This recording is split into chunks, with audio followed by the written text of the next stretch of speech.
सम्माननीय सभामुख महोदय, आज म यहाँ बोल्न आएको। मैले धेरै साथीभाइहरू देखेँ, मानिसज्यूहरू उठेर घाँटी सुक्ने गरी चिचाइराख्नु भएको थियो, देखेँ मैले। र यो भन्दै गर्दाखेरि चाहिँ हामी गृह मन्त्रालयमा बसेर के गर्ने होला, कसरी गर्ने होला, अब कसरी उहाँहरूलाई सान्त्वना दिने होला, के गर्ने, कसरी मिलाउने होला भनेर सोच्ने हामीले हाम्रो टिम बनाएर हामी कुरा छलफल गरिरहेका थियौँ। म यो सम्मानित सदनलाई सभामुख मार्फत सोध्न चाहन्छु, कतिजना हुनुहुन्थ्यो हिजो त्यो हस्पिटलमा? तपाईँहरू जतिजनालाई घाँटी चिचार गराउनु भइरहेछ यहाँ? घाँटी चिच्याएर कराएर हुँदैन यहाँ सदनमा मात्र। म जनताको सेवा गर्छु भनेर मुखले बोलेर हुँदैन, त्यो मुखले बोलेको 50औं वर्ष भइसक्यो। हामीले हातले गर्नुपर्छ, ठाउँमा गएर गर्नुपर्छ। आफ्नो जनताको सेवा ठाउँमा गएर गर्नुपर्छ, उहाँहरूको पीडाको ठाउँमा बुझेर गर्नुपर्छ। त्यसलाई तपाईँहरू स्टन्टबाजी भनेर भन्नुहुन्छ। मलाई इच्छा छैन यहाँ कसैको लागि स्टन्टबाजी गर्नलाई, आफ्नो देशको सेवा गर्न आएको। जानी नजानी अन्जानमा होस्, आफूले सक्ने नसक्ने हामीले गरेर हातमा पानी राखेर यसरी गर्दै बिस्तारै हिँड्दै हामी यहाँसम्म आएको। पोख्ला कि देश दुर्घटनामा जाला कि भनेर। त्यसलाई तपाईँले स्टन्टबाजी भनेर भन्नुहुन्छ। हामीलाई थाहा छ हाम्रो पीडा हामीले कसरी यो फेस पार गऱ्यौँ भनेर। हामीलाई मात्र थाहा छ त्यो पीडा। अब आज म यो सम्मानित सदनलाई सभामुख मार्फत सरकार कसरी सञ्चालन हुन्छ भनेर तपाईँलाई म सिकाउन चाहन्छु। हाम्रो 3 तहको सरकार हुन्छ। एउटा सङ्घीय सरकार भयो, एउटा प्रदेश सरकार भयो र एउटा स्थानीय सरकार भयो। जुन ठाउँमा घटना घट्यो त्यो ठाउँमा ट्राफिकले लगाएको होइन, ट्राफिकले व्हिल लक गरेको होइन। कुनै भिडियोमा छ ट्राफिकले लगाएको, त्यसमा व्हिल लक लगाएको छ, नगर प्रहरीले लगाएको छ। म विपक्ष दलका साथीहरूलाई, मान्छेहरूलाई सोध्न चाहन्छु, स्थानीय सरकार कसको छ अहिले? राष्ट्रिय स्वतन्त्र पार्टीको छ? यो प्रदेश सरकार कसको छ अहिले? राष्ट्रिय स्वतन्त्र पार्टीको छ? 2 तहको सरकार त तपाईँहरूसँग छ। यो नियम कानुन हामीले बनाएको, तपाईँहरूले बनाएको, तपाईँले कार्यान्वयन गर्नु नसकेर हामीले कार्यान्वयन गरेर हामीले देखाएको र त्यही नियम कानुनमा टेकेको हो हामीले। अहिले ब्ल्याक टिनको कुरा आइरहेछ, कालो सिसा लगायो। त्यो कालो सिसा बनाउने नियम हामीले कुरेका थियौँ, तपाईँहरूले कुर्नु भएको।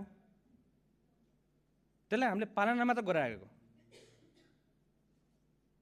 कति कुराहरू तपाईँहरूले जानेर अबुझ गर्नुभएको। किन म धेरै भए मैले सहेको। अब यो सम्मानित सदनलाई एउटा रेस्पेक्टेड भ्यू पोइन्टबाट हेर्नुपर्छ। यसमा अलि आफूले बोल्दाखेरि एकदम मर्यादा राखेर बोल्नुपर्छ, तर घुटकन भइसक्यो।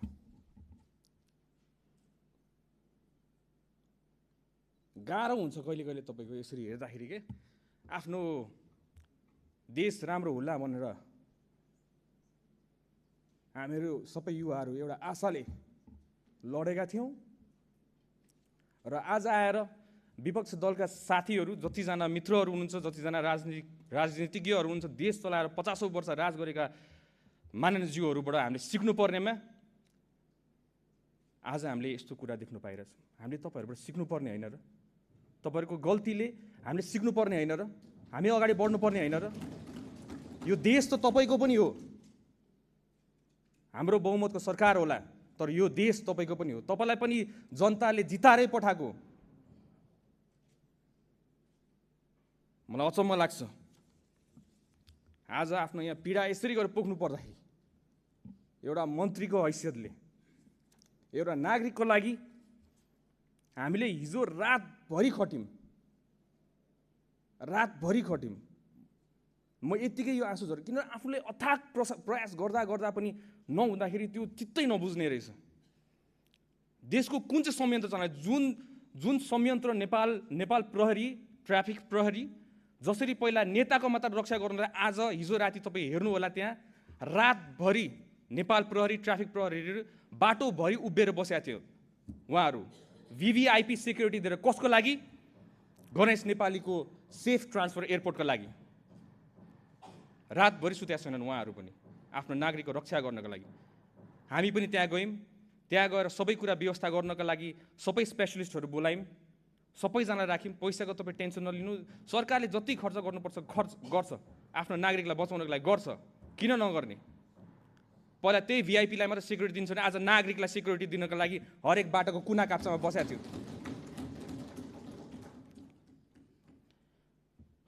तर त्यतिखेरको कन्डिसन तपाईँलाई थाहा छैन। किन थाहा छैन? किन तपाईँ त्यहाँ पुगेकै छैन। डक्टरसँग कन्सल्ट गर्नु पऱ्यो, कुरा गर्नु पऱ्यो। डक्टरहरू हामीले उता इन्डियन साइडलाई पनि हामीले पर्मिसन लिनु पऱ्यो। राति परिसकेको थियो, पर्मिसन लिन परराष्ट्रलाई हामी परराष्ट्र मन्त्री उठ्नुभयो, परराष्ट्र सचिव उठ्नुभयो, इन्डियन एम्बेसीसँग कोअर्डिनेसन गर्नुभयो। इन्डियन एम्बेसीसँग कोअर्डिनेसन गरेपछि उताको एम्सको टिमलाई रेडी गर्नु पऱ्यो। उतापट्टि आउँदाखेरि फेरि यताबाट एयरप्लेनले हाम्रो एयर एम्बुलेन्स स्ट्यान्ड बाईमा राख्यौँ हामीले। म आफै गएर त्यहाँ निरीक्षण गरेँ, किनभने हाम्रो डोमेस्टिक एयरपोर्ट जाने बाटोमा चाहिँ तपाईँको त्यो पिच भएको छैन। त्यो गल्ती हामीले लिनुपर्ने, पिच नभएको।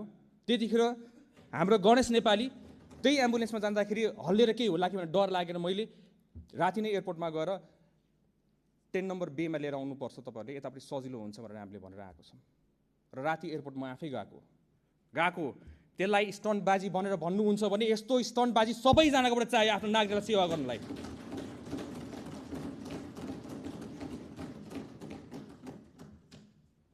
र पत्रकार मित्रहरूलाई पनि तपाईँले सोध्नु होला, जतिजना मान्छेले त्यसलाई स्टन्टबाजी भन्नुभयो, क्यामेरा लिएर हिँड्छ भनेर। क्यामेरासँग भाग्ने मान्छेहरू हामीहरू, क्यामेरा आएर बोलेको तपाईँले हतपत्त हामीलाई देख्नु हुँदैन। हामी फिल्डमा उत्रेर काम गर्ने मान्छेहरू, हामीलाई त्यति राम्रोसित बोल्नु आउँदैन होला, तर राम्रोसित काम चाहिँ गर्नु आउँछ, आफ्नो देशलाई जोगाउनु आउँछ। चाहे तपाईँ नै होस्, तपाईँको जिम्मेवारी पनि हाम्रै टाउकोमा छ। हामीले नै त्यो जिम्मेवारी निर्वाह गरेर हामी तपाईँको सुरक्षाको लागि हामी खटिरहेछौँ। हामीले कहिले पनि भनेका छैनौँ कुनै दल, कुनै पार्टी भनेर हामीले छुट्याएको छैनौँ यहाँ। तर पहिला के हुन्थ्यो, हामी पहिला बस्दाखेरि एउटा नागरिक भएर हेर्दाखेरि के हुन्थ्यो, यताबाट एकजना उफ्रिनुहुन्थ्यो, उताबाट अर्कोजना उफ्रिनुहुन्थ्यो, दिनभरि त्यो ड्रामा हुन्थ्यो हाम्रोबाट यहाँ।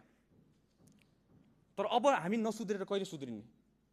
त्यही भएर हामीले हिजो अथाक प्रयास गरेको, प्लेन श्री एयरलाइन्स रेडी गरेको, पर्मिसनहरू लिनुपर्छ लिएकै हो। तर डक्टर्सहरूले स्टेबल राख्नु पर्यो, पेसेन्टलाई स्टेबली ट्रान्सफर गर्नु पर्यो। अब उहाँको ब्लड प्रेसरै लो भइसकेको थियो। ब्लड प्रेसर लो भएको टाइममा हामीले उहाँलाई लाँदै गर्दाखेरि केही गरी घटना घटिहाल्यो भने त हामीले त बचाउने उद्देश्यले गरिरहेको हो नि त। डक्टर्सहरूको रेकमेन्डेसन त बुझ्नु पऱ्यो। अब यहाँ आएर सबैजना एक्सपर्ट भइसकेका छन्, सबैजना डक्टर्स भइसकेका छन्। त्यहाँ डक्टर्स एक्सपर्ट्सहरू, नेपालको विज्ञ डक्टर्सहरू सबै हामीले राखेको थियौँ त्यतिखेर। कुनै हालतमा बचाउनु पऱ्यो हामीले भनेर भने त।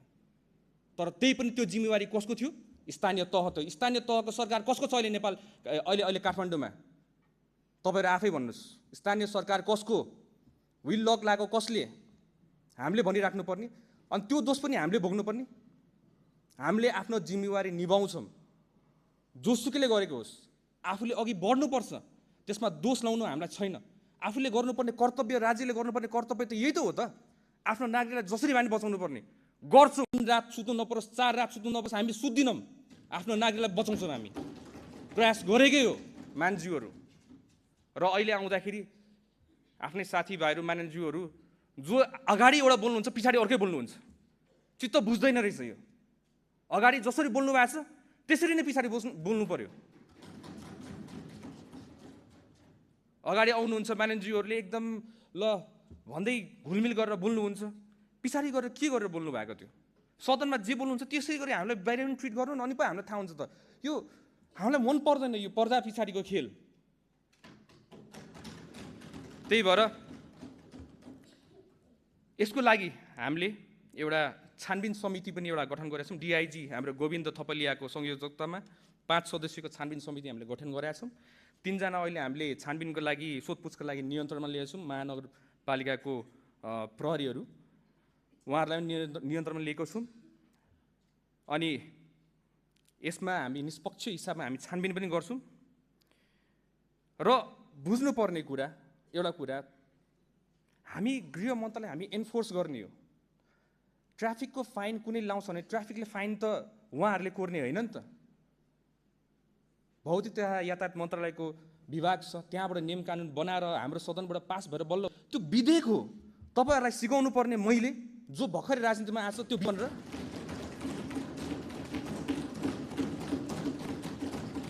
मलाई भन्नुभएको होइन। तपाईँहरूले कतिजना मानिसज्यूहरूले मलाई भन्नुभयो होइन संविधानको स थाहा छैन यहाँ आएर भने। अहिले आएर संविधान स थाहा नहुने मान्छेले तपाईँलाई संविधान सिकाउनु पर्ने यो दिन आएको हो यो सदनमा। त्यही भएर मान्छेहरू यो सम्मानित सदनको गरिमा राखिराखौँ इन रेस्पेक्टेड वे। नेपाली जनताले धेरै आशा गरेका छन् यसपालि हामीबाट, तपाईँबाट पनि आशा गरेका छन्, हामीबाट पनि आशा गरेका छन्।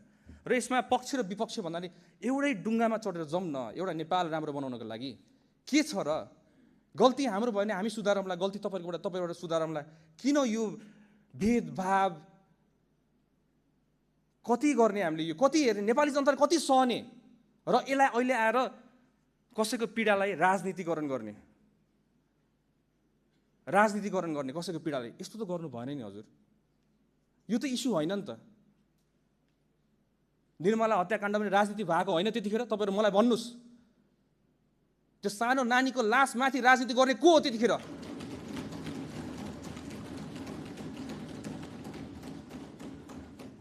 त्यही भएर यसमा हामीले गर्नुपर्ने हाम्रो आफ्नो दायित्व, नेपाल सरकारको तर्फबाट दायित्व हामीले 1 इन्च पनि हामी छोड्दिनौँ। हाम्रो आफ्नो कर्तव्य पुरै गर्छौँ